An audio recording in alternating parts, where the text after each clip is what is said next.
পুরুলিয়া নেমন্তন্ন করতে গিয়ে যে কাড়া লড়াই দেখতে পাবো ভাবিনি রে বাপ। তো চলো সবকিছু বলছি।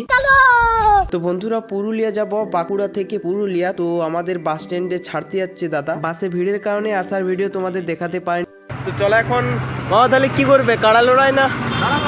তো বন্ধুরা এখন পুরুলিয়ার জয়নগরে আছি। তো জয়নগর থেকে এখন মহল বেড়ের কাড়া লড়াই হচ্ছে, সেখানেই যাচ্ছি মামার বাইকে চেপে। এই মহাবনটাকে দেখে আমার গ্রামের মহাবনের কথা মনে পড়ে গেল। এত বাইক আর মানুষ দেখে আমি অবাক।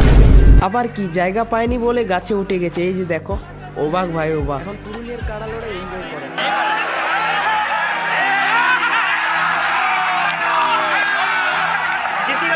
এই কাড়াটা হেরে গেছে, কিন্তু এই কাড়াটা উল্টে যায়নি বন্ধুরা। যে কাড়াটা উল্টে ছিল সে কাড়াটা জিতেছে।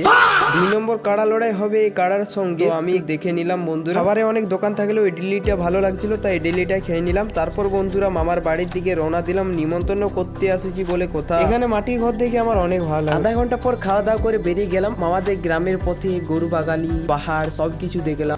লড়াই করার জন্য শখে কাড়া রেখেছি। 4 বার জিতে গেলে, একবার হারো নাই।